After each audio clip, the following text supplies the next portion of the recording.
You either die the hero or see yourself become the villain. Seen too many dark nights and like the way you're living. It got me living, the plot is vivid in the blast conditions. It's like you hopeless at the bar, get a shot to giving. Neighbors not complicit, I can't blame them though. Remember as a youngin', I rep Detroit on my favorite coat. For around the hood, the kind that was only made for snow. Mans caught me slipping, he tripping over a radio.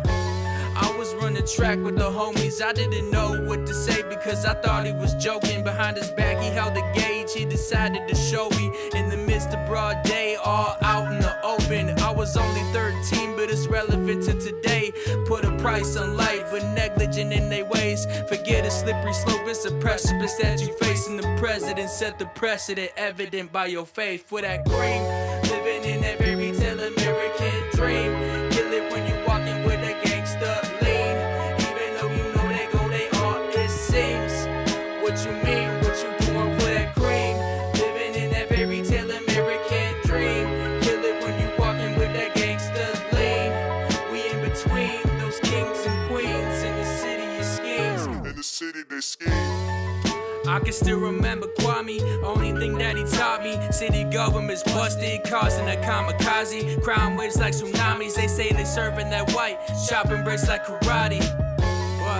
What's the prices for your vices? The sacrifices that you lie with every night. And sold your soul to that rock, you Jimi Hendrix when your life ends. If you ask me, man, I couldn't do it. Unity and community barely move as a unit. Unless you talking in decimals, everybody will tune in. I never moved to that music, you never see me approve it. So sorry if I'm not to that standard, I'm goody two shoes. Pay expenses at someone's expense. Some families fiends, so how are they making they rent? Placing a bet for the rush of some luck, but it was something more like Russian roulette, and it got me upset. Living in that fairy tale American dream. Kill it when you walking with that gangster lean. Even though you know they go, they all it seems. What you mean, what you doing for that cream? Living in that fairy tale American dream. Kill it when you walking with that gangster lean. We in between those kings and queens in the city of schemes. In the city they scheme.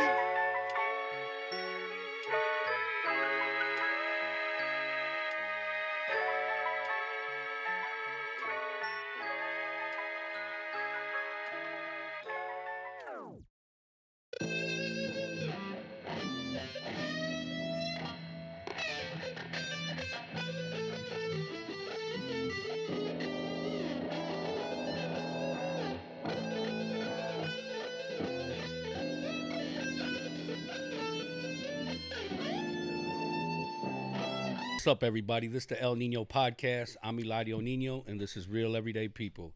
I want to thank everybody who've been showing love, who've been sharing, who've been subscribing, who's supporting, those who watch live, those who watch afterwards. Thank you. I appreciate you. Big shout out to my man Dwayne Taylor. Wody, did your thing, boy. At the soundboard. Now you 4-0. Had a great time. Me, my whole family, we showed up and showed out for you, bro. You did your thing. Another victory, first round. You know what I'm saying? Knockout, my man. Congratulations on all your success, bro. And shout out to everybody, man. I know everybody's feeling good. The sun been out. The weather's getting good. Everybody's out there having fun, soaking up the sun. I see everybody sunburnt and everything. But I love it, man. Can't wait to hit the beaches. Me and my family, we recently went to Frankenmuth for the weekend. That's like my favorite place to go. You know what I'm saying? It's, nice little place to just, go with the family and just get away from everything. So if you haven't been there, you should go there. Splash Village, if you can, stay there, but they got a bunch of different hotels out there. So today we got a special guest today. This is a good brother, creative brother, productive brother. He got a lot going on, got a lot to share. We got a lot to talk about. And I'm going to introduce my man, Diego Cruz. What's up, boy? What up? My man. What up? Thanks for having me, man. I appreciate it big time, man. Oh, yeah, no doubt about it, bro. I appreciate you accepting my invite, you know what I'm saying, and coming and building with me. And so I met Diego Cruz, and I knew of him for some years now through Emilio Cuevas. And it's just crazy how, the stars line up and how we get connected with people. Emilio's with Bunky. I was Bunky's with his brother, in prison. Then I found out about Emilio. Then I learned about you. And, like I said, he used to send us pictures from all the video shoots that you guys used to do in and out of state. You know what I mean? So, it was an honor for me to, finally get to meet you and now have you here on my podcast. Hey, it's how the world works, man, for sure. Yeah, Emilio's a homie, man. Like, I remember him reaching out to me, and I was like, man, it's like he reminded me. I told him all the time, like, you remind me a lot of myself when I was like, when I was younger and shit. So I was like, I gotta, work with him, and we gotta like, it's dope. He's good. It was like a little homie that became a real good friend. You know what I'm saying? Like that, like I can call him just to kick it on some normal shit. You know what I'm saying? Like I fuck with him heavy. You know what I mean? And you know what? It's the best, like you said. Like you've seen so much of him in you. And I got a little homie named Javi, and I see myself in him so much. Shout out to my boy Javi, man. And I'm like, man, he's like me all over again. You know what I'm saying? Yeah, so like that, I like to pour into him. I like to invest into him because, sure. Yeah. I just don't want him to go down the road that I went through. You know what I mean? And I didn't go down no crazy road when I was younger. Mm. But I also thought about like, man, I didn't have nobody like me when I was, trying to do this when I first started doing this. So I'm like, why would I make it hard for him? I can just teach him whatever he wants to learn and everything else. And yeah, man, he's like a little sponge. You know what I'm saying? Like he picked up on a lot of stuff fast.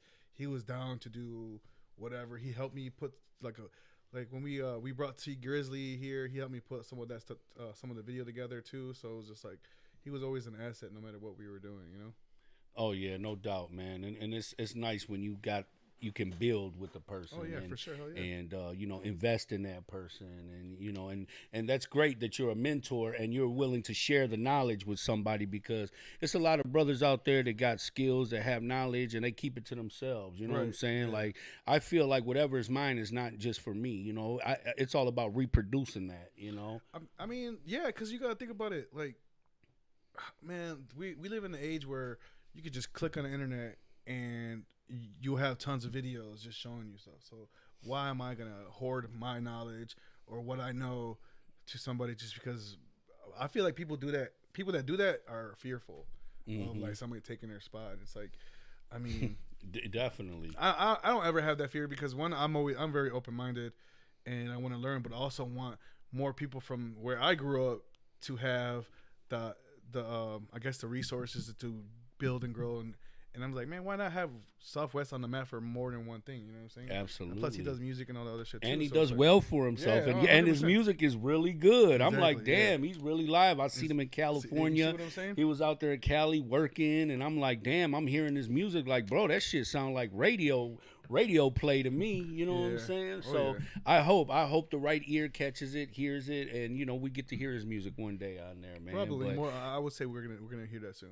Ain't no doubt, man. I love the diversity in skills. It's like you learn one thing and now you're passing and graduating from that and learning something else. I mean, he taught me a lot of things too, like the whole YouTube stuff. And I'm like, damn, I never really, he's really good with that. So I never really like thought about doing that until I started like hanging out with him and working with him. I'm like, damn, I don't know why I'm not doing this too. You know what I'm saying? So it was like, he taught me a lot of stuff like that. So it was a very lucrative like friendship. You know what I mean? Like I said, so they like. I could hit him up and just kicking on some normal shit. You know what I'm saying? I was so geeked because he was there filming Dwayne Taylor as he was coming in, like the whole boxing, the whole fight, everything. And I was like, man, I just loved seeing, our brothers, our people from our community. He actually connected me with Dwayne recently. Did he? Yeah, oh, okay. Yeah. So, my buddy of mine has a fashion line that I'm helping him do the video for. And we thought about putting a boxer. And I'm always like, who's from Southwest? Who can we put in here that's from Southwest? Like, so we got actually a few different people from Southwest. You got a breakdancer in there. We got a few, and most of it is shot in Southwest. So I'm like, man, I'm always trying to see, because I feel like Southwest out of Detroit has the most like what's the word I'm looking for?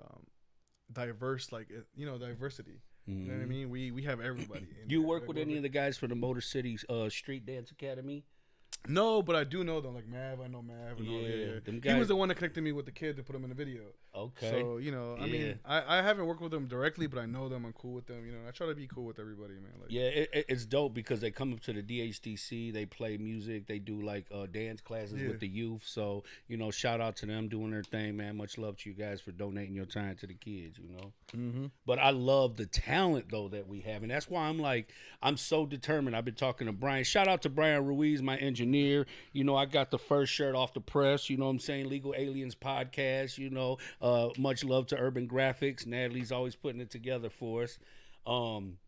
But yeah, bro, I just love the talent that we have. And I was telling Brian Ruiz, I'm like, bro, like my big idea is to have a talent show at like the Senate Theater. You know what I'm saying? Dope, yeah. And have everybody involved from, you know, photographers to videographers to dancers to singers to rappers to artists to They everybody. do have something like that called Southwest Fest. Okay, Yeah. So they did. I think the first one was last year. I believe. And it was so dope. I had a blast there, so, bro. I know they focus mainly probably on music and painters and stuff, but yeah, it would be dope to include like videos and like short films from people that come from Southwest. That'd be dope. Absolutely, I should bro. tell that to Gabriel. I'm actually gonna meet with Gabriel about that. Not about Southwest Fest, but about some other stuff. I should just like. I want to get Gabriel Duran out here. I Hey, was just hollering at Brian. I was like, bro, you know, reach out to him for me. I want to get him on here. He's super Hopefully he'll talented, perform. man. I watched him do the halftime show at the Pistons game, and you know, he's doing his thing, man. And I applaud, you know, everybody doing their thing. I just and the reason I'm so like you know, so surprised by it is just because me growing up in the 80s and 90s, bro, like, you know, our activities were not productive. They were not positive. You know what I'm saying? We were selling drugs, gangbanging, all that. And so now I've seen that all those barriers are broken and bridges are being built within the community, you know, for the people, by the people. And, you know, everybody's talent is coinciding with each other. You know what I mean? And I've never been around so many talented people, and especially my people, like, because we always had that stigma on us, like people from our community were like losers. We were all just gangbangers, drug dealers, domestic violence and all that. So when I come home and I see, like, it's been damn near 20 years and everybody is like thriving, doing good, progressing, growing, learning, I was like, oh man, I love it. Like, I dove head first into it and I wanted to just be a part of it, you know. And I feel like social media probably helped that dynamic a lot, because you got to think about it. Before, when people were doing music, it's like it was like a lottery ticket. It's still kind of like a lottery type of thing. Like you get lucky if you get signed. But now with the internet, it's like you have access to everybody. You know what I mean? All you gotta do is really put the footwork in and just stay consistent. And eventually, people will be like, "Oh, who's this? Who's this?" And you can reach people from all over the place, not just your own neighborhood, but literally from every part of the world. You know what I mean? I know people that aren't big in their own neighborhood, but they'll do shows like overseas. I'm like, yo, what the hell? But because sometimes just the internet gives you that access. It's like I think that's such a blessing that people sometimes overlook. That it's a lot of bullshit on the internet, obviously, but it's like a powerful tool for sure. And it's just like anything in real life, bro. You know, you fill your mind with what you want. You can go on the internet and look up some positive stuff and some productive stuff, or you can go on there and go find some bullshit. You know what I'm saying? And it's the same thing walking down the street and going anywhere in the neighborhood. I know where I can go hang out and be cool, and I know where I can go hang out and get into something. No, 100%. Yeah, hell yeah. You know, so yeah, I mean, technology is crazy. Like you have kids that are filming videos and movies on their phones. Kids, I'm talking about children. I'm talking about 5, 6, 7 years old. And they'll be like super creative stuff. Like, damn, like what the hell? You know, when I always hated it when I used to when I was learning how to do all this. And I look up a tutorial, and it's like a little 10-year-old explaining this shit to me. Like, damn, how the hell does this little motherfucker know how to do this shit? And it's like, but I'm sitting there listening to whatever the hell he's saying. He's figuring it out. He figured it out, and just sharing his knowledge and shit. I'm like, damn, but it's crazy because technology has definitely given I guess people the upper hand to do a lot of, especially creatives, to do a lot of stuff that it was harder for them to do 10 years ago. You know what I mean? Like 10 years ago, it would be harder for me to be who I am if it wasn't for like social media and shit, for sure. Yeah. It's just so crazy because I missed out on 17 years of technology's, evolution. And for me, when I came home, like I was literally like intimidated by technology, and then once I got a job, they gave me a laptop. I was afraid to push buttons because I'm like, I'm going to push the wrong thing, I'm gonna erase something, or I'm gonna go somewhere I don't want to go, and I don't know how to get back. And like I was really like very intimidated by technology. Like, and I've been home for 3 years now. May 7th was 3 years for me, and I still don't explore, but I'm doing a lot better than I was No, then. for sure, hell yeah. No, I mean, I grew up in that like the transition where it was like kind of like the analog to digital, and I'm like, oh shit, like I got to see the inception of all that shit, the birth of it. I'm like, man, that was dope. It was dope to me because it was just like, I still appreciate like classic films that are on like cassettes. I got VHSs at home still. You know what I'm saying? Yeah. I got Terminator for sure. I know I got Terminator for sure. But sometimes I just want to like listen to a CD. You know what I mean? Like you tell a kid a CD, they're like, "What the hell are you talking about?" You know what I'm saying? But it's just stuff like that. You kind of like damn, like we have everything literally at the palm of our hands right now. You know what I No mean? doubt, bro. Which is kind of crazy to think about that. And that's what I was thinking. Like, we really don't have to go anywhere to find anybody because we are very self-sufficient, bro. We have everything, everybody from producers to directors to videographers to photographers to everything bro. But it's like, how do we grow? How do we move past where we're at? Like, do we have to come together collectively? Do we have to put our money together? What is it that we have to do so that we can all be successful? I mean, we're successful in our trade, but economically successful as well. And to be able to break down the barriers and build the bridges, like you said, to other places, around the world. And that was my favorite motto that I heard in prison is the world is at the tip of your fingers. And I was like, how amazing is that? Yeah. And I really realized it when I actually got home and I was having Zoom meetings, with people from all over the states. And I got friends in Cambodia, Mexico, a little bit of Albania. I'm like, wow, like I'm sitting here like talking to these guys and they're in a whole nother country, you know what I mean? So crazy. It was definitely awesome. Yeah, no, I mean, as far as like coming together, I think doing stuff like when they do Southwest Fest and doing like more like festivals, but in the community, just having the community come out. And I think the cool thing about stuff like Southwest Fest that makes it easy is like it's free.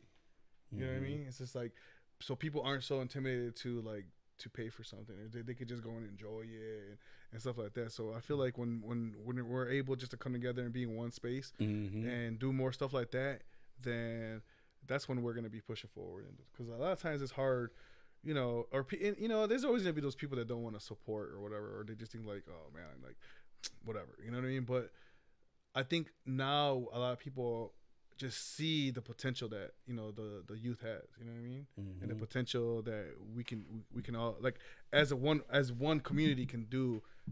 I mean, shoot, people have shut down corporations on the internet because they boycott them. You know what I'm saying? So it's like you could do anything. Just our voices together. Are definitely powerful. For this new generation, I have so much respect and admiration for them, bro. You know what I'm saying? Because they have literally broken down the barriers between people. Like when I came home, it was like a whole new world, bro.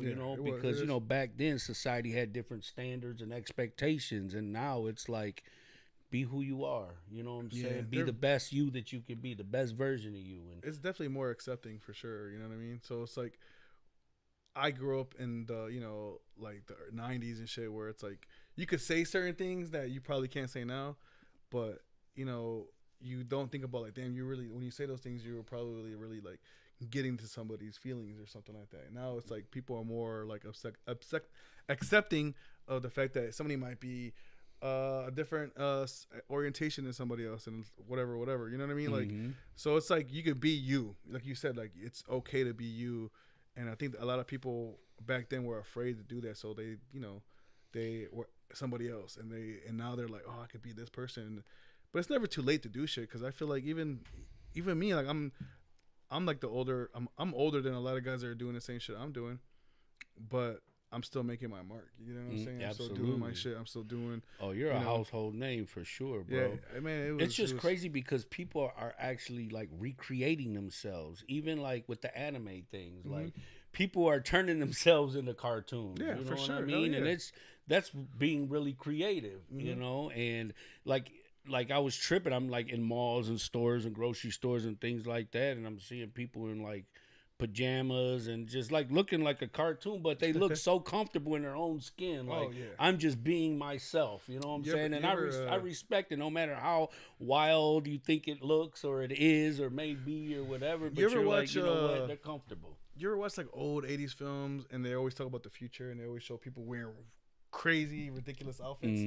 I've been looking at stuff now. I'm like, damn, we're literally like, we're living in seeing it. how like people used to dress in those like cyberpunk type of shit. You know what I mean? They're just very expressive and very colorful, and I mess with it. I mean, it's not all of it's for me, but when I see it, I'm like, I can be like, yo, this is dope. Appreciate it. Yeah, hell yeah, I can very much no appreciate doubt. it.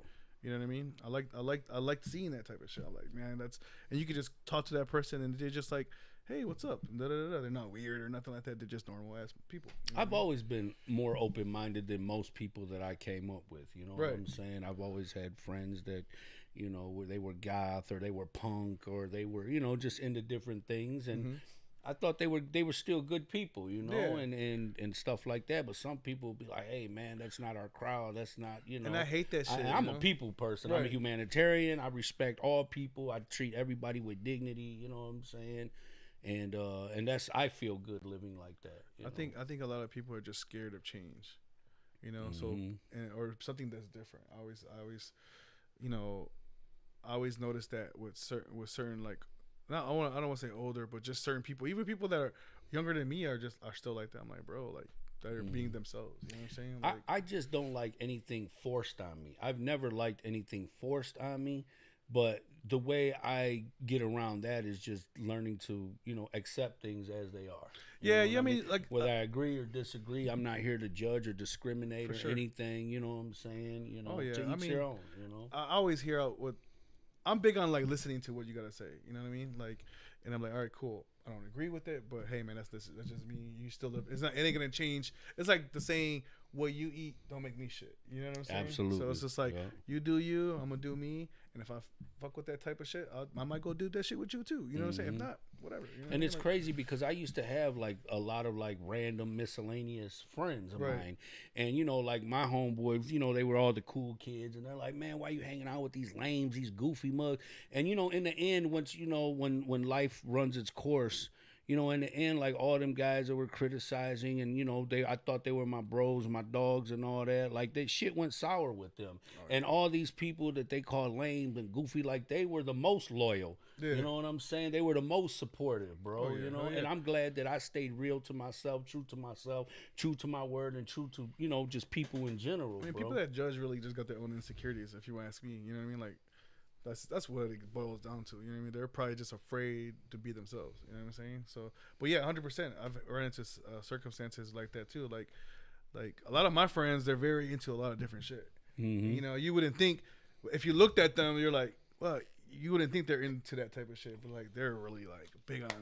They know everything about politics, like nerd shit. Like I'm like, damn, bro. Like, but you again. You look at them, you wouldn't think that, but they just that's who they are, and that's what they like. They're cool with being that. You know, And even cool. nerds, and they embrace the term embrace nerd. that Like, shit, man. yeah, I'm a nerd. You know Yeah, what hell I'm yeah. saying? I'm shit. I'm You not remember super that nerd. old '80s movie Nerd? The Yeah, Nerds. hell yeah. That Revenge was of the a Nerds and shit. hilarious. Yeah. Revenge of the Nerds. See, but that see, was so like those funny. movies were, and that's back then when they were trying to like, they were the heroes, really, for real. For real. If you watch those movies, they were the heroes. But it's just those '80s and '90s movies always had like the jocks were like the best thing to be, and nerds weren't. Like it's like they try to like implement certain shit. Yeah. But now it's like kind of reversed. Because they were always trying to show mind over matter. Like you might have the old bulk and muscle and all that, but it's really the mind that can think that controls everything. Man, you Revenge know? of the Nerds is a classic movie, man. I love that movie. I know. I swear, I want to watch it now. Yeah, I'll probably end up watching that too. I just watched which kind of falls in line with what we're talking about.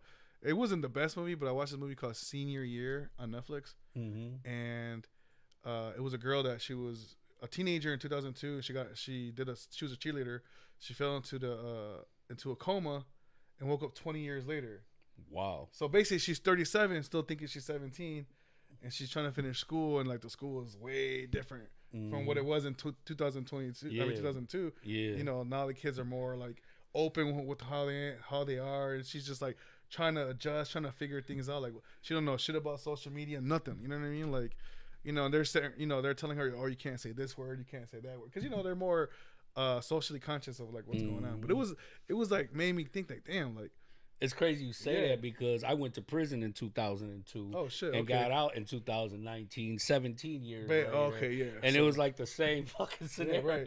you know? I mean, shit. Yeah, yeah. Like it's a little bit of an adjustment for sure. But once you start, if you're grew up in that, everybody kind of like was trying to teach her what to do, what to say, and what like how to act. In her mind, she's like, no, this is still 2022. And her, you know what I mean? It was a good movie though. It kind of like it was a typical like. Cheerleaders and jocks are cool at first. That's what she thought, Now she started to realize like it's not like that anymore. You know what I mean? Which is it was a dope little movie, I guess. It wasn't like I wouldn't go say it's a 5-star movie and go out and watch it right now, but it falls in line with what we're talking about. So, are you equipped to shoot a movie, like to make a movie? Now I am. I honestly the first man I should have. I figure. I mean, you do these excellent videos. I appreciate and, that. Thank you. Shout out to my man Noor at Furniture World. You just shot that commercial Yeah, for for him sure. in Hell yeah. Spanish, so they can, connect with our community and get our people over there, So shout out to you. Thank you for the opportunity. Thank you. But definitely, man, I see the work that you do, and I'm like, this brother can do an actual movie. You know what I'm saying? The first thing I've been thinking about this. It's been heavy on my mind. The first project I've ever worked on was a movie. It was it was a zombie movie actually. I was like heavy on like it's gotta be gory and it's gotta be like this and I didn't know shit. Like I didn't know anything about filming, nothing besides whatever I tried to learn on the internet or like whatever I thought I knew from watching movies because I watch a lot of movies. But when I put it out, I just did it with my friends, man. Like we didn't know, none of us knew shit, like we didn't know nothing. But now I feel like if I did a movie with the equipment I have and like the resources I have and the friends I have that are more knowledgeable, oh man, I think I'd kill it. I really wish that more of our local people, including yourself, were connected to the making of the BMF series. You know what I'm saying? Like, oh yeah, this stuff's going on right in our hood, gotta in think our about it. Look, community, hold on. and I'm like, shit, man. You know how many people have stories like that are from the Southwest? That were like the BMF type. You know what I'm saying? Like we can make our own. I don't see why we can't. You know what I'm saying? Like, well, look at McGraw Ave. Look at them boys. They doing their thing. They got their own series. It's crazy. I've been hearing about it for a while, but like I said, I don't explore too much with I'm still learning how to turn the TV on and all that stuff. I mean, it's crazy, bro. But I just watched it and I was like, holy smokes, these guys are like really doing their thing. These guys are really producing and doing all the directing and all that. Those are my boys, man. So I'm gonna reach out to them soon because I want to have them on my for sure. I got podcast you. as well. But I just feel like, bro, like you're a household name, and I just feel like when big projects like that are going on, in the city and more so even in our community and our neighborhoods, I'm like, shit, we need to be included in that. Yeah, You know and what I mean? and my boy Carlos was actually the cinematographer on the series. You know what I mean? And they were filming like basically around the corner. Most of it was filmed around the corner from where I live in Southwest, over there on Rogers Street. So, I was over there a lot when my boy Carlos was like doing the work on it, and it was just dope to see, man. Like they're real cool people. I like the fact that they're doing it and it's about Southwest. You know what I'm saying? So, but like I said, it's like one of those things that we have the resources now to tell stories. You get what I'm saying? Like technology is helping so much that we can tell stories of, we can tell a story about your life or people that you may have known, things like that. You know what I'm saying? I've Like, been hey, telling man. Emilio I want to do a documentary, Yeah, bro. he mentioned it to me. Yeah, I for really sure. want to do it. I'm really excited about doing it, and I would love to do that, with you brothers, man. I mean, I told him we need BMF and we need 50 Cent to make us a plate, man. We trying to eat too. Or we could just build a table ourselves and make our own place. I like that. You know what I mean? Like, no hey, doubt about why it. not? I mean, like I said, we have the talent and we have the resources to do it. So let's make our own shows. So what gets us there? Is it the money? Is it the connection? Is it the plug? Is it I feel like if you were to do it now, I would probably say just the resources and probably, I mean, money helps, but I feel like if you just talk to the people and depending what type of story we're trying to tell, we can get a lot of stuff done just off the fact that people know each other. You know what I mean? And I feel like that's probably what helped a lot with the first season, because when I talked to T, he said it was so hard because he was by himself doing a lot of stuff. Not all completely alone, but the crew was a lot smaller. You know what I mean? Yeah. So it was just like them doing so much because he's used to doing films, and it's like with the series, it's like you're doing mini films for like 8 episodes or 10 episodes. So it's just like he said season 2 was a lot easier for them because the crew expanded and everything else. So it's like now that the show became popular, the resources became more. When I say resources, I mean like people that want to help, money, all that other stuff. So I feel like if we told a story in a show, and if we consolidated it to like, all right, we're gonna do 5 episodes, like a mini series about this and this and that, and made it good enough where it's like people want to watch it, then the resources and everything will come. You know what I mean? But That would be dope, bro. I'm telling you, it's very possible. We can make it happen. Yeah, we bro. can 100% make it happen. I Yeah, think, no hey, doubt. see, you heard it here first. We're gonna make it happen. Yeah, no doubt. I want to be a part of it, bro. Let's do it. I think we should do it. There's a lot of stories. I talked to some family members about certain stuff and about stories and shit. Because when I first started doing this, it wasn't like, with the whole typical Mexican shit, they want you to work and do all this other shit. You know what I mean? It's like, so it's like, so they don't quite understand like, oh, like the route you want to take, and like they're like, what, being creative, what the fuck, like that's just a hobby. That's not. I mean, my parents were like that, but they were still like, hey, do what you gotta do. You know what I mean? Like, plus I was already out the house by that time I even started doing this, but once they started seeing it and seeing like the impact that was having, my dad came around like, man, I gotta tell you some stories and blah blah blah. You should make it into a movie. And I'm like, fuck, shit, I'm ready to hear this shit because my dad's the type that doesn't really talk about a lot of things. Like nothing from his past at least. So it's just like kind of cool to hear like, man, I'm pretty sure I could get some cool shit to start a little movie or something out of this. So yeah, man, I mean, I think there's a lot of stories that haven't been told in Detroit, especially from Southwest, because we have we're a Hispanic community, so it's just like somebody's parent or somebody has stories that they haven't told nobody that could be, like I said, names can be changed, and I think a lot of people are always afraid that they don't want people to know it's about them. You are like, absolutely you can right. change the name. You could be about me and be like, no, you just change his name to Jorge or some shit like that. You know what I'm saying? Like, because we were taught like not to share things. Yeah, for sure, 100%. We don't talk about things, Yeah. and stuff and things and stuff. Yeah, 100%. So, it's nice. And that was my whole mission when I created the podcast, was to document the stories of the people, because, when you think of history, and the history books, and all they are is documentations of people and tribes in different, communities, different areas of the world. You know what I mean? And I'm like, I feel like that's what my podcast does is, I want to break down the barriers and build all the bridges to do away with discrimination, racism, criticism, biasness, all these types of things, because people have a stigma about us and our people. You know what I'm 100%. saying? And they need to know it's easy to judge people without knowing who they are and what they actually been through. Like we've survived things that most people would have already, hung themselves over or would have fell victim to. I'm not saying that we're all perfect, but at the same time, we have come a long ways. You know what I'm saying? I agree 100%. And we are doing so good, and I'm so proud of my community. I'm so proud of my people, and I'm just happy to be a part of it and to be a contributor to it. Man, and like you said, you hit the nail on the head right there, because again, it's just most people wouldn't survive what a lot of people like in our community have probably been through, or what our parents have been through. The stuff, the sacrifices they made. Like, I mean, I never talked about it, so it's the first time I'm probably saying it ever in public. But like when I was like 18, I almost got deported because I wasn't born here. You know what I'm saying? Mm-hmm. Thankfully, I was able to get a lawyer and all that other stuff, and everything got situated or whatever. But like, it was scary for me because I'm like, damn, man, what the fuck? I'm like, man, like I never in a million years thought like I'll be going through this type of shit. You know what I'm saying? But it's just like, it taught me a lot, and I actually got to see a different side of. I don't want to say the world, but like a different society. There you go. Mm-hmm. A different face of it. And I'm like, damn, like this is what it feels like. This is they treat you horrible, bro. They 100% horrible. They treat you like shit.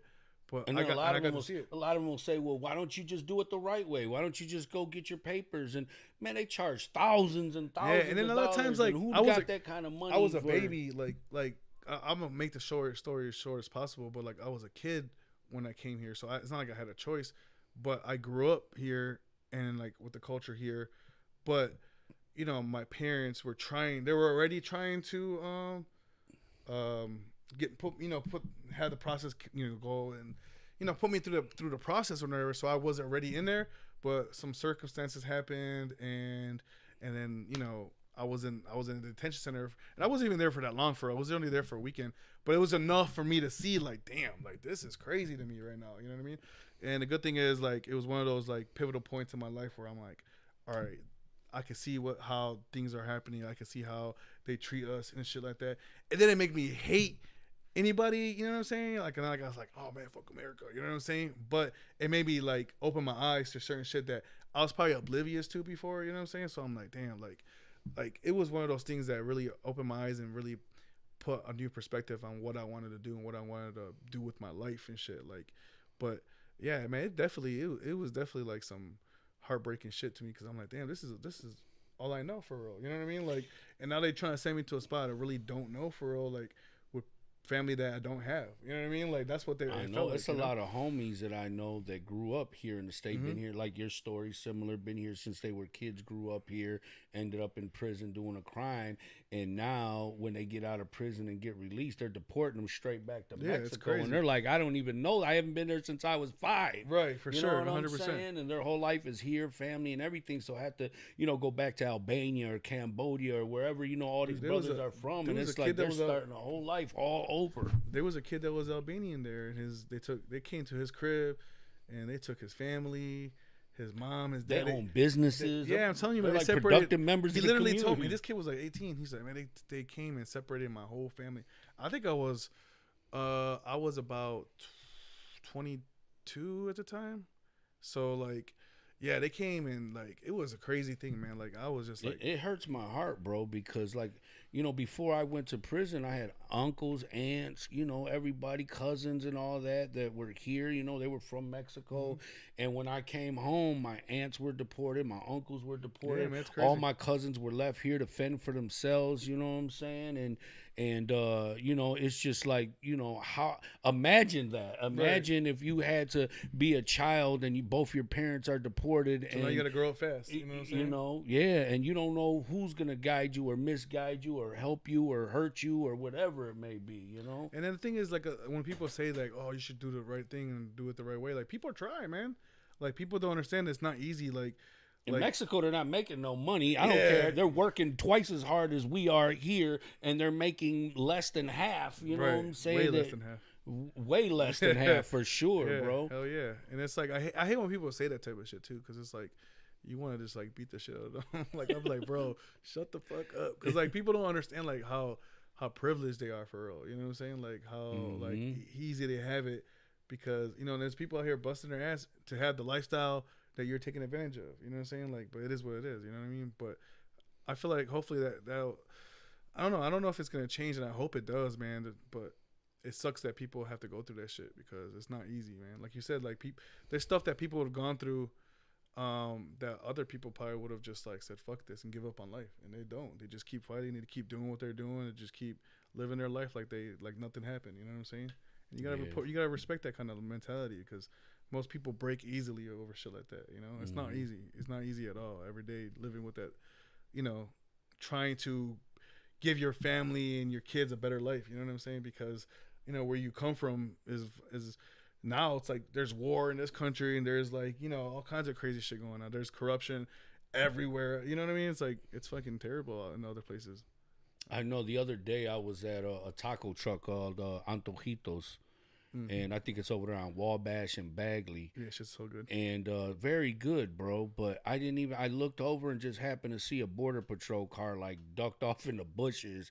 You know what I'm saying? Right. Like, just, you know, ready to ambush. You know what I'm saying? Regular working people are stopping by to get lunch. You know what I'm saying? And I'm like, you know, you got, like you said, your parents, they're working hard to, you know, create a better life for themselves, for you guys and all that. And then you got these guys who are like, you know, we're trying to, and I get it. You know what I'm saying? Like, but because they're saying being illegal is a crime, you know, but nobody's, you know, we're not here, you know.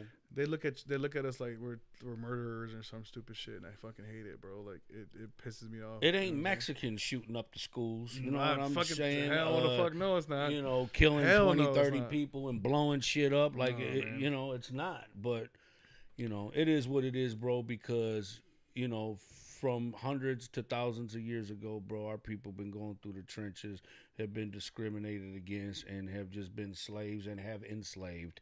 You know what I mean? But at the end of the day, we just keep on moving forward, bro. Yeah, that's all we can do. That's all you can do for real. Yep, no doubt about it. Yeah, I never man. thought I would say that story ever.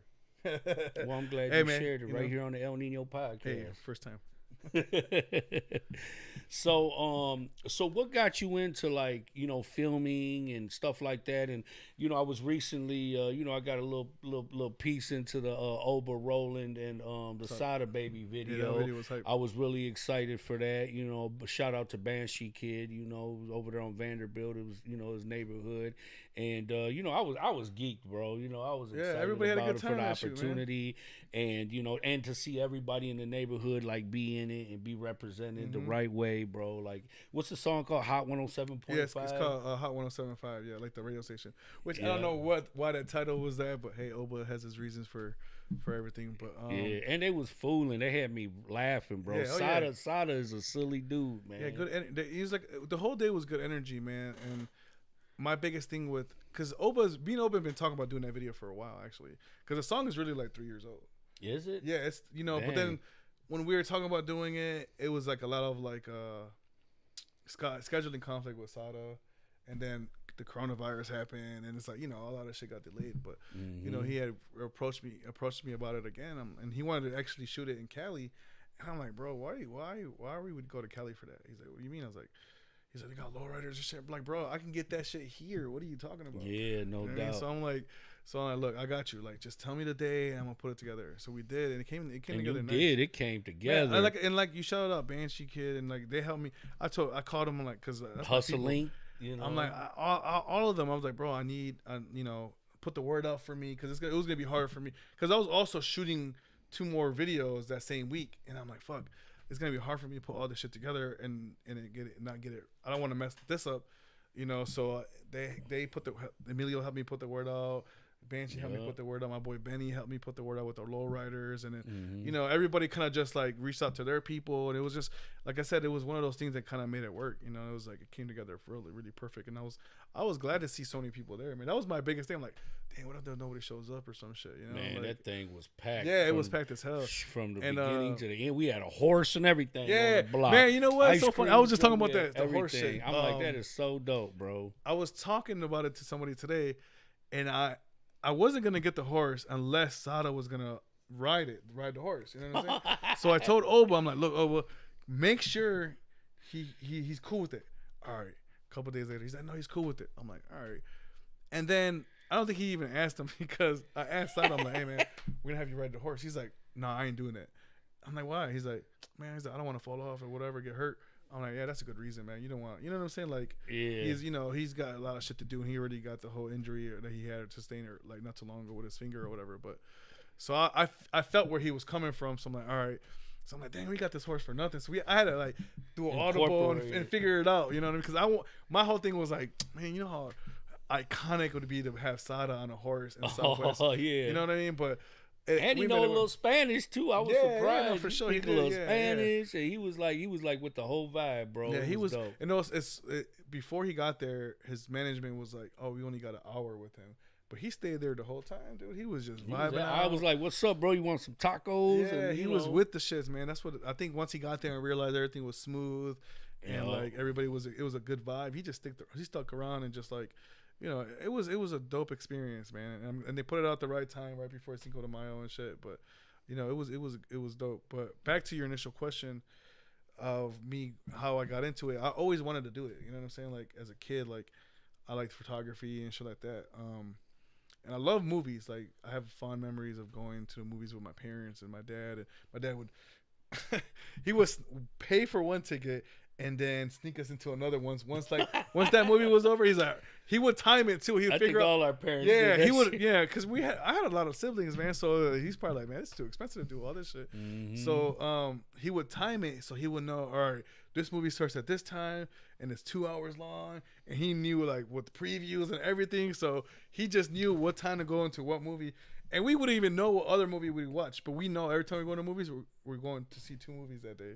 So we used to do that shit all And the you time. guys are stuffing your own pockets with snacks. Man, and what? We ain't paying all that money for the concession stand. And I mean, I loved movies, man. Like I would sit there, and my mom used to tell me I would burn the film in the cassette tapes because I would watch the same movie over and over, for and over real? all the time. I would Did you guys ever go to like Wyoming drive-in? No, we always just go to like the movie theater, like back when Lincoln Park was still open. And shit like that. That Yeah. was my favorite Man, little spot. and it's man. crazy because like I drive by there and it's gone. I'm like, damn, man, like because it was a lot closer know. to the Southwest, you know. Man, that was a legendary spot. Man. I We used know. to I go there love all that the time. place, bro. I went there for a long time. And then they opened MJR. Harmony House. Remember Oh, Harmony yeah, House hell yeah. was by there Man, too. My boys, KB Toy Store. We used to go there all the time. And then when they opened MJR, since it was like a bigger theater, it sucks because that one shut that one down because everybody was going to MJR. It was more theaters, you know.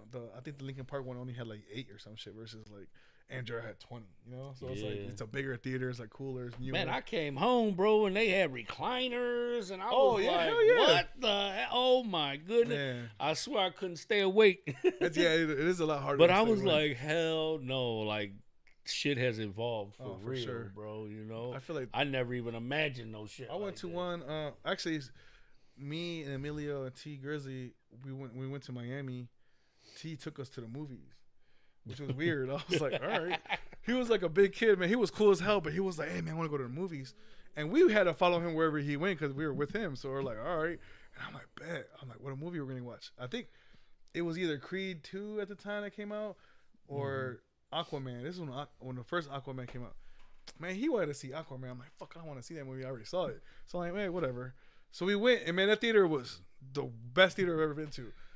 Big ass screen, reclining seats, and it had a little tray for food. You could order burgers and all kinds of shit. And I was just like, bet, you know. That's and Sada sweet. was with us too, because that's at the time him and Sada were. Sada had signed, signed to T, but Sada was not with being at the movies. He wanted to go to the studio. He's kind of pissed. It was kind of funny though. Cause I'm like, we're all like excited to be at the movies. We're just like chilling with T Grizzly, and then we went. I don't know where we went, but we went to some like NBA player's house. I forgot the dude's name. I'm not big into sports, but Emilio was hyped. He was like, "Oh man, we're going to." Emilio would know who the guy is, but he was like, "Man, we're going to fucking so and so's house," and we just went to his crib casually, like it was like your homeboy's crib. But it's like, damn, what the fuck this dude lives in? And he went with us, but my ass fell asleep. I fell asleep snoring, and Emilio was like trying to wake me up, and he's like, "Man." And then I guess the basketball player's wife was like, "Who the fuck is snoring?" It was my ass. I was dumb because I had just ate a big ass burger. The movie was like 2 hours long. And it was late as hell too. So I'm like, bro. But no, that was fun. But yeah, I mean, the theater, the experience has definitely evolved for sure. Oh yeah. You know. Do you know who Hell of a Beats is? Oh yeah, for sure. Hell yeah. So hell I was yeah. just with him. Like after the Dwayne Taylor fight, we end up running into him in the hallway in the casino. I'm like, "What's up, bro?" You know, he's cool people, I was man. like, "Can me and my people get a flick with you?" He's like, "Yeah." He's like, "What y'all got going on?" We like, "Shit, you know, we don't know what's up with you." He's like, "Man, follow me, man." went to Society. So I we saw went to that, yeah. Society, bro, and he escorted us in there, got us in there with him. Oh, that's dope. We end up getting a booth and some bottles, but it was just so dope, man. You know, because he was so down to earth. He was so real. We was building. We was kicking it. We were talking about family. We were talking about the future. I actually invited him to come on here, and he was like, "Yeah, I'll come whenever you're ready." Man, hell of a cool people, man. He's super Man, cool. and it come to find out that you know, his cousin is one of my closest, you know, my man. Oh shit. Okay. Yeah, so, he was like, "Man, you know," I was like, "What?" I was like, "Man," so he put him on Detroit's FaceTime. small, bro. He's like, Detroit's "That's small my as fuck. people." So we was just locked in, and it was just really dope for me and my family to be able to have that moment with him. Yeah, you know he's what I'm saying? hell of a cool people. He's always treated me with respect too.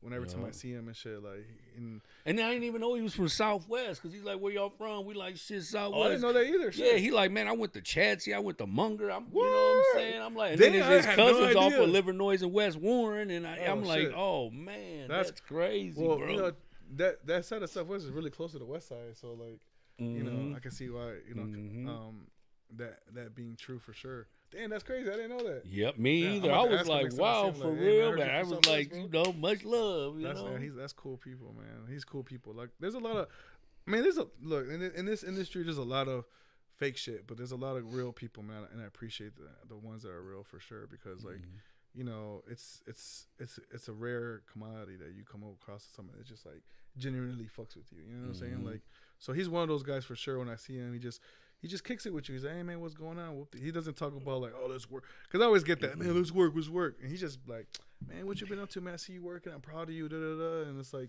come have this drink. Come chill. Da da da. He's just cool people, man. It was a very inspiring and empowering conversation. Like I said, bro, we were kicking it like we knew each other forever, bro. And then once we knew that I knew his cousin, like we were locked in. We were sharing pictures of our kids and our families and telling our stories. And it was just, it was a real life experience, you know what I'm saying? And when I told him what I do as a profession, as a youth mentor, and he was just all in. He's like, bro, I'm all about growth. I'm all about the youth. And you know, we talked about, you know, the music today, you know, the drill music. And, you know, because, you know, me being part of Ceasefire, you know, we tried to, you know, stay connected to the community to deter people from retaliation and killing. And, you know, because it's about to be summertime. Right. And, and, you know, people are ready to kill, Man, you know what I'm and saying? it's crazy, man. Everybody out here bloodthirsty, bro, you know what I mean? And like we want to be outside. And we were like, a lot of the music contributes to that. Yeah, you know? unfortunately, sometimes I mean, yeah, it does because like there's always hip hop's always been about like competition and about like talking shit. So it's always been like that kind of like stigma to it, you know. But no, for sure, people as soon as it gets hot, like that first 80-degree day I was at the car wash.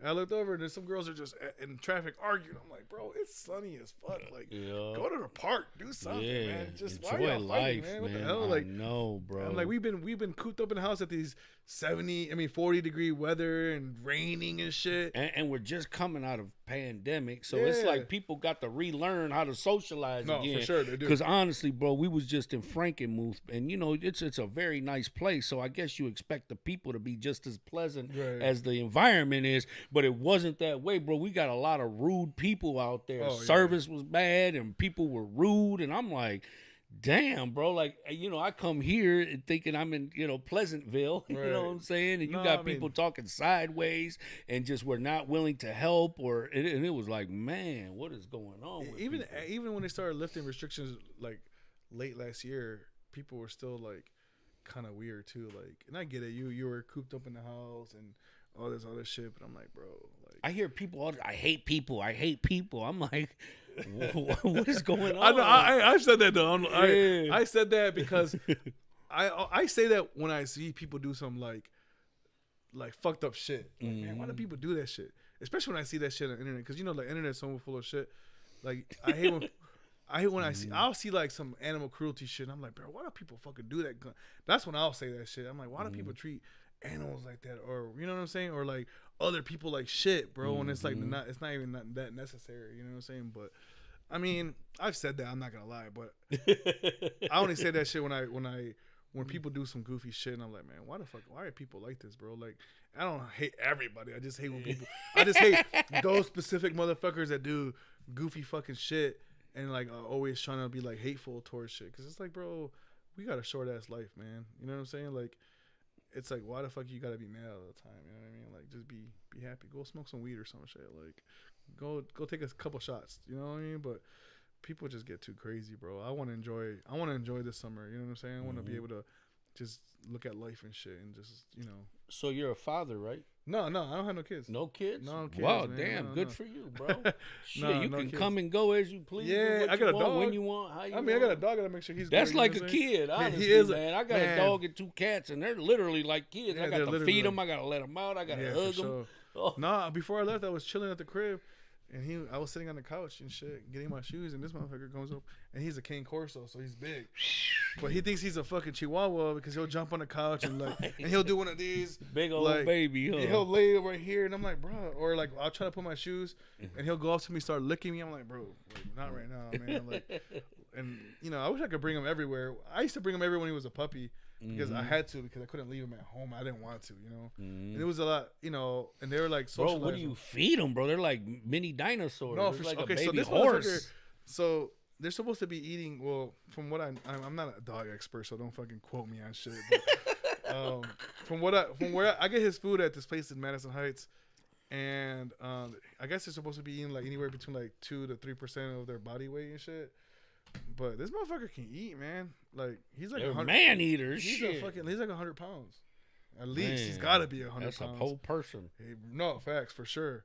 That's But I crazy. feed him like raw meat and shit. But like where I get the shit, it's kind of like already like made for him and shit like that. Mm-hmm. But sometimes I'll go to like E&L and wash the meat and then cut it up and like this. I get this motherfucker some beef liver today.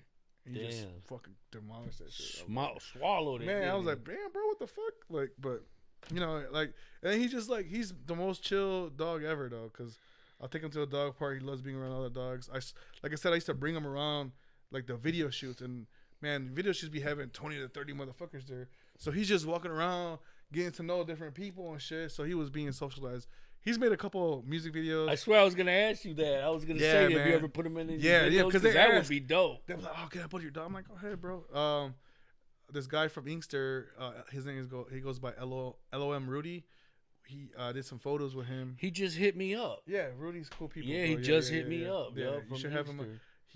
He just had some shit going on with him, but I'll let him tell his story if he comes on the show. But he, Yeah, that's what he reached out for Yeah, to get yeah, on. I'm yeah, like, yeah. yeah, definitely. we did some photos when Broly, my dog's name is Broly, when he was a puppy, and he's like, "Oh, let me take a photo," and he actually made the photo his album cover. So wow, it's for Broly's real. on there as with his chain on. And a bunch of money. Rudy's holding him and him holding a bunch of money. And Broly's wearing his chain. He's a little puppy and shit. And so he's, That's but yeah, so sweet. so he's gonna be forever immortalized in that album cover for sure. That's so Yeah. sweet. But no, he's man. definitely made a couple videos here and there and shit. Yeah, for sure. That's Yeah. cool. So if you could work with any artists, like, are there any artists that you would like to work with that you Like- haven't yet? Like national artists, like anybody in the world. Anybody. Shit, I have You a laundry know? list of motherfuckers I want to work with. And, I mean, are they like music people? Are they just popular, famous, or actors, actresses? If I were to do if we just do music, I definitely want to work with like Bad Bunny, because I have a big ass crush on her. Becky G's fine ass. Kanye West is my favorite artist, bro. I'm not gonna lie. A lot of people like be giving me shit, but I'm like, man, that motherfucker's a genius, bro. Like whatever, hate him or love him, but I would love to work with him. I've gotten a couple opportunities in the past to work with certain people, but I don't like to talk about it because they haven't happened, and I just don't want to be like, oh yeah. But I definitely want to work with like Chris Brown. That's sweet, yeah. Man, I'm just trying to think off the top of my head right now. Like, I had to go through my phone for real. Like, Kendrick Lamar would be a dope person to work with. I heard he's coming to Detroit soon I too. hope so, man. Yeah, Like, They Baby said Keem, his cousin, would be dope. Shit, man. Whoever wants to fucking work with me, for real. I mean, I feel like, you know, the better I'm getting, eventually somebody's gonna see some shit and be like, yo. So do you reach out to them or do they reach out to you? How do you promote yourself? Like, is there like a app or anything like people can look at your work, or just, you know, if they wanted to find The you? crazy thing is it word of mouth? Or? it's more word of mouth for sure.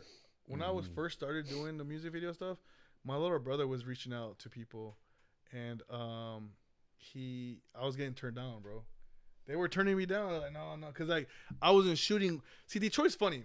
They don't fuck with you unless you work with somebody they know, right? You know. So I didn't work with anybody they knew, so they weren't really fucking with it. You know what I mean? And I'm thinking like, oh man, it'd be perfect to, you know, like this would be, you know, I could build with y'all, but they weren't really with it. So once I got a chance to work with Ice War Vezo, that's when everything kind of like started snowballing into like people, and those same guys that were turning me down were like in my DM like, oh, we gotta work. I'm like, motherfucker, like, nah, Man, you would have got it for free. You would have got it for free. Now you gotta do it. Now you gotta pay. You know what I'm saying? I hope one day I get to meet Vezo, bro. He's cool people, bro. You know what I'm saying? I believe that. I believe that. You know, he's probably one of my. He is my favorite, bro. You know what I'm saying? Yeah, man, I fuck with Vez, bro. He is like, my he's cool. favorite. I love his music. I love his whole swag. I love that he's from Detroit. I love the work he put in, bro. Like, I hope one day I could meet him and even get him on my podcast. That would be dope. Man, anything is possible. I'm sure he'll do it. But yeah, after that, it was kind of like you just kind of snowball into where I'm at right now. You know what I mean? And then like my biggest thing was I always wanted to separate myself from the other guys that were shooting videos, and I always wanted to do more storyline and narrative stuff, and I felt like that was gonna push me to a different place than what they were doing, because I feel like a lot of guys are, you know, just doing the run and gun stuff, which is cool. I do them too, but I'm like, man, I want to take what I see from like Hype Williams and Director X, all these big names from like the past, to like to do that shit here with us, because we got so much talent here. Why not do it? So I think. So do you use drones when you do your videos? I do. If they're necessary, I'll do the drones. I'm big on like what's necessary for the visual. So yeah, if it's, I'll use drones. And so I'll do just, most people, like artists, when you shoot, do they like just roll with your ideas, or do they give you an idea what they want and then you run it's it? a mixture of both. You know what I'm saying? Like sometimes they're like, oh, what do you think we should do? And I'll just give them an idea. Or sometimes like, I think we should, like, what if we try to do this? And then I'll come in and I'm like, all right, what's gonna work, and then make it work. Or sometimes they'll just have a whole idea, and I'm like, shit, this is really good as it is. You know, I'll just put it together and make it work. So it's a combination of a lot of shit. You know what I mean? Because they're the ones that write the songs, so they already kind of know what they want to do. You know what I'm saying? But it's literally a combination of everything. You know, but I like coming up with the idea for sure. It's more fulfilling when I can come up with the idea, and then put it together, and then like boom, now you got this video. You know what I'm saying? Like damn, like I put this together. You know what I'm saying? What part of the neighborhood did you grow up in, bro? I grew up right there off Central and Springwell. Oh yeah. Yeah. Oh, okay. Yeah, I used to live Like right right there, there you know on where Phoenix is Central and Whitaker. You know where the the school Phoenix is at? Yeah. I grew up right across the street from there. I didn't go Oh, there though. you know what? Yeah, you know what? Because I heard back in the days used to throw a lot of house parties. Yeah, and my shit. my brothers did. My brother Zoe was like, my brother Zoe said he knew who you were. Yeah, and for sure. Emilio Yeah, and yep. stuff, and he was like, yeah, them boys used to throw some house parties over there. So What was I it, did by, that by Evans and Yep. Pershing and all that. So I yeah. threw the parties, and then my little brothers picked it up for me afterwards. And there was two of them, so they knew way more people than I did. So their parties were probably bigger than my shits. But yeah, that's where I grew up over there. I didn't go to Phoenix. I went to Clipper. Oh, okay. Yeah, my mom didn't want me to go to Phoenix for whatever reason. Like she's like, it's a bad school. I'm like, it's a fucking Yeah, my shit. family. That's shit. That's my old neighborhood, Yeah. bro. Yeah, my From dad Senator still to stays over Whitaker, there, the so- Army, the Gardner, just that whole neighborhood, bro. Yeah, my dad still stays over there, so like I be over there often and shit. So yeah, that's my. I'm just so amazed by the work that you know, that people have put into their homes and their properties. You know, I mean, literally, bro, I drive down, you know, because I do transportation for the kids. So I pick them up from school, I drop them off at home, and I go all through the neighborhood, bro. And they're literally like little mini mansions, bro. Yeah, for sure. And it looks so beautiful, dog. I'm like, man, it's so deep because, you know, Mexicans, that one thing they got is skill trade, dog. Oh, They man, do what? concrete, they do carpentry, they do roofing. My dad does concrete, so I know. I fucking hate it, but I know how to do that shit. I know how to do that shit for sure. I used to work. I was working. The cool thing is I had some really good foremen that were cool as fuck. Because when I was working in the union, they were definitely very supportive of what I wanted. They were actually really like, stop doing this shit. You know what I'm saying? Because like they want. I think they saw the potential and shit. So shout out to Juan and Paul, man. If you guys watching this or you watch it later, I think they will watch it because they support a lot of the shit I do now. You know what I mean? And they were very supportive, man. And then one day I was just like, you know what? I'm not coming back to this bitch. Like, and they're like, well, good luck. And if you don't work out, come back to work. I'm like, bet. But thankfully, you know, it all worked out the way I wanted it to, and I didn't have to go back. But they still fuck with me. I fuck with them. You know what I'm saying? One of my coworkers was at the video shoot at the Sada shit. He was the one with the big Cuban flag. Oh yeah. I kicked it with him. He pulled up in the truck. Yep. And, oh yeah, I said it go lie. Hit him up. And I was like, you my know, boy kick Gus, it with man. him. I told him my He came brothers, through, you know, were Cuban and stuff. So it was dope. Yeah, I love the diversity. We had the Mexican flag, Puerto Rican, the Cuban. everything like, was there, we man. represent, and that's where I think we get so much of our strength from is from our diversity, bro. You know what I mean? And I love it. Yeah, hell yeah. I mean, I got a lot of support from Southwest, man. I love it, dude. Like, bro, if you can't get support from your own home, and your own that's people, true, bro. man. You know, it's like, man, what are we doing? And the thing is, too, I always try to bring artists to. I mean, I've shot videos with Vez in Southwest. I mean, I'm pretty sure I've shot videos with everybody that's like anybody big that I've worked with in Southwest for sure. I always try to bring them to Southwest to do some dope. shit. Yeah. T's been there on top of Lopez tires. Fucking Vez has been there. I did shit with Rocky Bad there a few times. Like Sada, obviously. yeah. You know what I'm saying? Yeah. Like, so actually, that's the second time I had Sada in Southwest. So the first time I worked with him, we shot some shit in my old crib off of Spring Wells and Rathbone, and then we shot over there by the my bad. We shot over there by the cemetery too. Like we're riding the cars around and shit. Emilio helped me put that together too. So yeah, man, we. I would like to get you one day to come over to the DHDC, maybe shoot a video there, man. Yeah. We got a lot of that's graffiti. possible. We got a lot Like, of. I might fuck around and use that green screen for something. That's what I'm trying to tell you, man. When I saw that, I'm like, yeah, I could do something about this for sure. But listen, man, I really appreciate you coming, man. I appreciate you opening up, sharing your life, sharing your skills with everybody, man. And I definitely look forward to working with you in the future and watching you work and seeing your craft constantly evolve, bro. Man, I appreciate you for having me. It was dope, man. It was dope as hell. No doubt, man. Much love to you. And thank you for everybody that tuned in, that watched, that shared, that subscribed, man. Thank you. We appreciate you. And I'm just putting it out there that I'm working on a sponsorship package right now, and I'm going to be putting that out. So I'm going to be knocking on doors to, local businesses and people so they can support me and my podcast so I can grow and evolve. And, and I just want to see this podcast reach its full potential. But at the end of the day, it's you that makes me and this show what it is. So thank you. I appreciate you. You guys stay safe.